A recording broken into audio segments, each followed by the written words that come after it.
This is a brief video on how to review your payslip. First, a disclaimer. If you have a specific concern about your payslip, then you should speak with someone in person about it, either a tax preparation person or someone in HR or payroll. And if you need any help past this video, this is just the basics, then talk to your manager and we can put you in contact with someone who can help you. Everyone's payslip is going to look different depending on what deductions they have for different benefits and whether or not they are or are not exempt from overtime, but they're made up mostly of the same sections here. We're going to talk about each section. Now, first, you've got information about yourself. So this should be your name and employee number and your address up here at the top. And if any of that is wrong, then you definitely should speak with someone in Human Resources about that right away.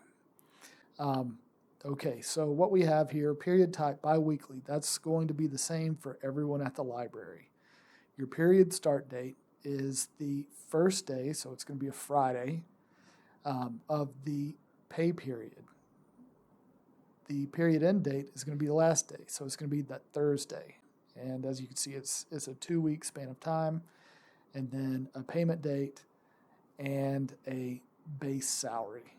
And that may look different, the base salary, if you are eligible for overtime or not. This section is going to summarize each subsequent section of your pay slip. So as you can see, it's got your gross earnings, pre-tax deductions, voluntary deductions, employee tax deductions, and net payment, and possibly other fields in here depending on your particular situation with a current and year-to-date column. So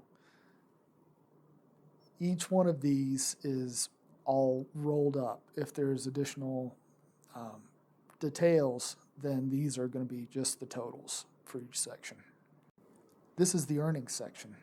So you're going to see a salary or hourly rate in here and some breakout information about that. If you've got cell phone stipend or if you have other earnings like reimbursement of expenditures, etc., then they're going to appear in this earnings field. Things like mileage, etc. Next up, you've got your absences. So this is going to have your paid time off that was used during the period for this pay slip. It may have bereavement pay, and it may have whatever other kind of absences applied during this pay period. Pre-tax deductions are deductions that come out before your tax is calculated. So essentially, these are tax-free benefits, and they're made that way legally. So you've got your current and year-to-date columns, like in the other fields, and you're going to have different descriptions of pre-tax deductions depending on which benefits you take advantage of. Now, if you're looking at your pre-tax deductions and you think that you are supposed to have dental insurance and you do not have dental insurance coming out as a deduction, that's a problem. Okay, so you should, if there's any benefit that you're supposed to be paying for on your pay slip and you don't see the deduction, it could mean there's something wrong and you need to look into it further. Other deductions are post-tax, and so you may have some of these or you may have other different descriptions depending on your elected benefits, and a current and year-to-date column, just like with the pre-tax benefits. If you see something here that you're surprised by, then you need to look into it. And if you don't see something you expect to see, it would also be a great idea to look into it and make sure that it's all correct. For many people, you're going to see these three withholdings for taxes on your pay slip. And so if something looks wrong here, if it looks like it's too high, or if it looks like it's too low, or something is missing, or something is extra, it never hurts to ask questions about that. This is information about tax withholding that has been elected. So I'm going to start with the bottom here and then go to the top. So in Tennessee, there is no state income tax. And so for most people, if not everybody here, there's not going to be any information that's important for the state income tax lower part. The federal income tax section, the upper part here, it's got your marital status and dependent amount and any extra withholding that has been elected. So you probably already know there are two important tax forms related to your employment that you're going to see regularly. One is the Form W-2, and that is where you make elections for your tax withholding. So that is a form that is calculated, or rather used to calculate what tax rate you're going to contribute in advance of your tax liability being declared. Okay? So the Form W-4 is a record of all of the taxes that you have paid in advance on your tax liability for a year, right? So your W-2 affects what's on your W-4 because the W-4 is what was actually withheld, and the W-2 is the form that they use to calculate that withholding. So the W-2 is what you control. The W-4 is what happens as a basis of it. And then that's, as we all know, a very important form for filling out tax information.